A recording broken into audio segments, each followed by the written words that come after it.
الحمد لله رب العالمين والصلاة والسلام على خاتم النبيين اما بعد اعوذ باللہ من الشیطان الرجیم بسم اللہ الرحمن الرحیم۔ معزز خواتین و حضرات،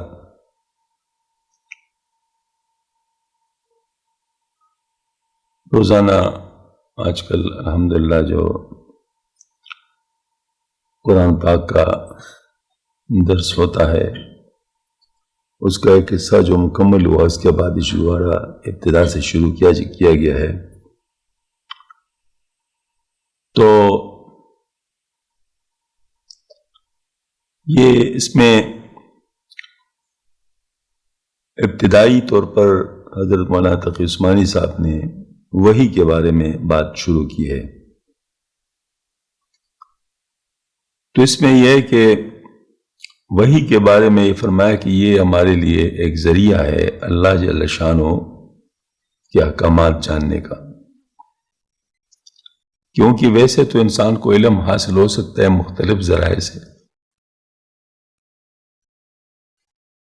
ایک ذریعہ اپنے حواس ہمسا جو ہے اس کے ذریعے سے ہم علم حاصل کرتے رہتے ہیں، آنکھوں سے دیکھتے ہیں، کانوں سے سنتے ہیں، ذہن سے سوچتے ہیں، منہ سے بولتے ہیں، ہاتھ پاؤں سے ٹچ کرتے ہیں۔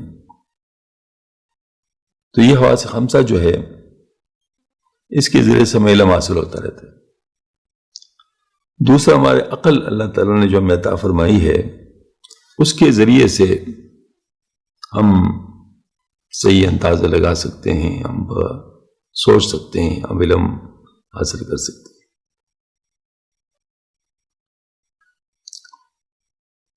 اور تیسرا جو ذریعہ ہے بہت اہم وہ ہے وحی۔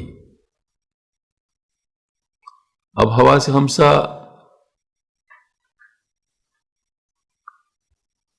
جو ہے وہ جو علم ہمیں اس سے حاصل ہوتا ہے تو عقل کے ذریعے سے ہم لوگ اس سے اندازہ لگاتے ہیں،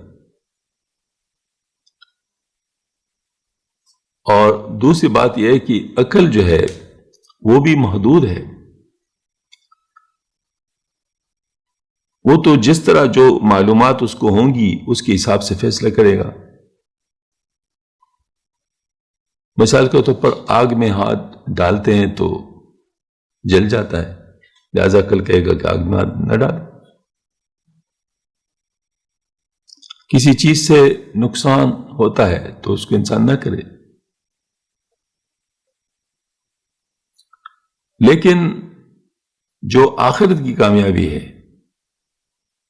وہ تو ہمیں عقل کے ذریعے سے معلوم نہیں ہو سکتا، اس کی وجہ کہ وہ عقل کی ڈومین میں نہیں ہے، ایمان بالغیب ہے۔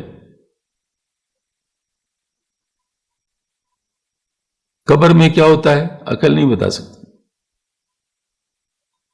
قیامت میں کیا ہوگا یہ نہیں بتا سکتا، جنت کیا ہے نہیں بتا سکتا، دوزخ کیا ہے نہیں بتا سکتا، فرشتے کیا ہے نہیں بتا سکتا۔ یہ چیزیں عقل کے ڈومین سے باہر ہے، لہذا عقل اس کے بارے میں کچھ نہیں کہہ سکتا، اور ہم عقل سے پوچھیں گے بھی نہیں، کیونکہ عقل کے ڈومین سے باہر جو ہے۔ لیکن ہمارا آخرت کی کامیابی کا تعلق سارا اس کے ساتھ ہے، تو پھر کیا ہوگا؟ کوئی ایسا ذریعہ جس سے پتہ چل جائے کہ اللہ جل شانہ کیا چاہتا ہے ہم سے۔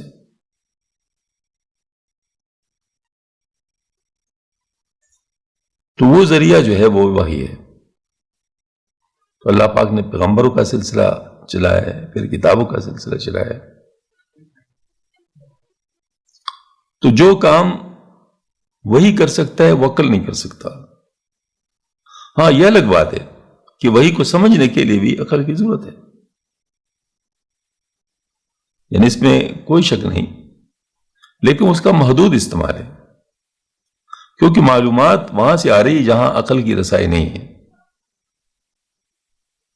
لیکن سوچنے سمجھنے کی صلاحیت وہ عقل کے ذریعے سے دی گئی ہے۔ مثال کے طور پر جس میں عقل نہ ہو اس کو اگر پورا قرآن بھی پڑھایا جائے تو اس کو تو کوئی ظاہر مطلب وہ سمجھ نہیں آئے گی۔ اب یہ ان دو چیزوں کو جوڑنا جو ہے یہ کیا ہے؟ یہ فقاہت ہے۔ تو حدیث شریف میں آتا ہے کہ جس کے ساتھ اللہ تعالیٰ بلائی کا ارادہ فرماتے ہیں تو اس کو فقاہت نصیب فرما دیتے ہیں.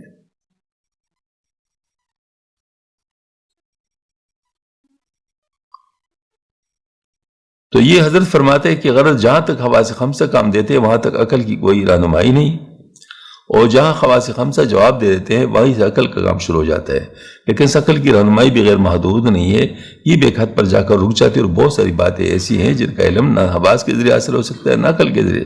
بس اس دیوار کے بارے میں معلوم کرنے کے اس کو کس طرح استعمال کرنے سے اللہ تعالیٰ راضی اور کس طرح استعمال کرنے سے ناراض ہوگا، یہ نہ حواس کے ذریعے سے ممکن ہے نہ عقل کے ذریعے سے.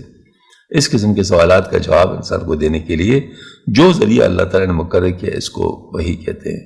اور اس کا طریقہ یہ ہوتا ہے کہ اللہ تعالیٰ اپنے بندوں میں سے کسی کو منتخب فرما کر اسے اپنا پیغمبر قرار دیتا ہے، اس پر اپنا کلام نازل فرماتے ہیں، اسی کلام کو وحی کہا جاتا ہے.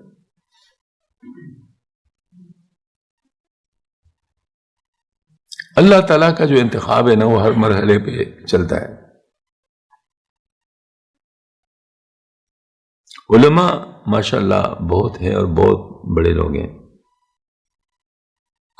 لیکن علماء میں بعض لوگ اللہ پاک منتخب فرماتے ہیں تو ان پہ کچھ خصوصی علوم کا نزول فرماتے ہیں، علم لدنی جسے ہوتے ہیں، تو وہ بالکل ممتاز ہوتے ہیں. پھر وہ ایسی چیز ہوتی ہے جو کہ باقی لوگوں کے پاس نہیں ہوتی. مولانا قاسم نانوتوی رحمۃ اللہ علیہ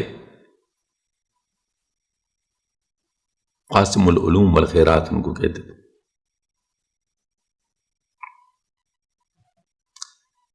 تو کسی نے مولانا قاسم نانوتوی رحمۃ اللہ سے پوچھا کہ حضرت کوئی علوم کہاں سے حاصل ہوئے، کہاں سے پڑھا ہے؟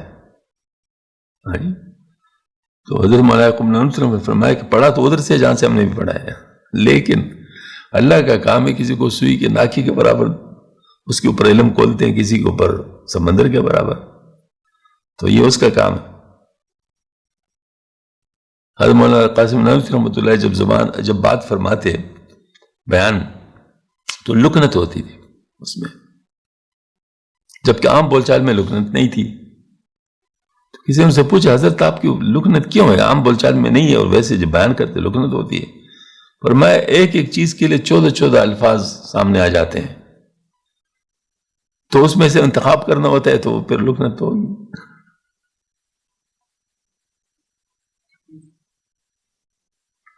مثلا آپ کے پاس بہت سارے کپڑے ہیں اور آپ کہیں جا رہے ہیں بہت امپارٹنٹ مشن پر، تو آپ ان میں کپڑے چنتے ہیں تو کبھی اس کو ہاتھ لگاتے کبھی اس کو، کبھی مطلب یہ کہ وہ فیصلہ کرنا بڑا مشکل ہوتا ہے کہ کون سا لے لوں. تو اس طرح جب کوئی بیان کر رہا ہو اور اس کو جو ہے نا وہ مطلب یہ ہے کہ اس کو بہت سارے الفاظ سامنے آ جائے تو اس میں وہ تلاش کرے گا تو وہ تو اس میں لکنت آ جائے گی. یہ بات ایک اور مثال سے شاید زیادہ واضح ہوگی. فرض کیجئے کہ میرے ہاتھ میں ایک پستول ہے، اسے آنکھ سے دے کر میں اس کا سائز اس کی صورت معلوم کر سکتا ہوں. میں ہاتھ سے چھو کر یہ معلوم کر سکوں کہ کسی ٹھوس چیز سے بنی ہوئی ہے. اس کا ٹریور دبا کے میں جان سکے اس میں گولی پوری قوت سے نکل کر دور گئی ہے. اس کی آواز سن کر مجھے معلوم ہو جائے کہ اس کے سے ایک دھماکہ ہوتا ہے، اس کی نالی کو سونگھ کر پتہ ہے کہ اس میں سے بارود کی بو آ رہی. یہ ساری اطلاعات مجھے میرے ظاہری حواس یعنی آنکھ، ہاتھ، کان اور ناک نے فراہم کی. لیکن اگر کوئی مجھ سے پوچھے کہ اسے کس نے بنایا ہے تو میرے ظاہری حواس سے سوال کا جواب نہیں دے سکتا. اس موقع پر میں عقل سے سوچتا ہوں تو اگر مجھے بتاتے کہ یہ پستول جس انداز سے بنا ہے وہ خود بخود وجود میں نہیں آ سکتا. یقیناً کسی کاریگر نے اسے بنایا ہے. وہ کاریگر نہ میری آنکھوں سے نظر آ رہا ہے اور نہ میرے کان اسے سن رہے ہیں، مگر اپنی عقل کے ذریعے مجھے علم حاصل ہو گیا کہ اسے کسی کاریگر انسان نے بنایا ہوا. اب ایک اور سوال پیدا ہو کہ اس ہتھیار کا کون سا استعمال جائز اور کون سا ناجائز ہے. اس سوال کے جواب میں میری عقل بھی ایک حد تک میری مدد کر سکتی ہے. میں کل سوچ سکتا ہوں کہ اس ہتھیار کے ذریعے کسی بے گناہ کو قتل کرنا بہت بڑا کام ہے جس کی اجازت نہیں ہونی چاہیے. لیکن پھر سوال پیدا ہو کس کو بے گناہ کہا جائے اور کس کو مجرم،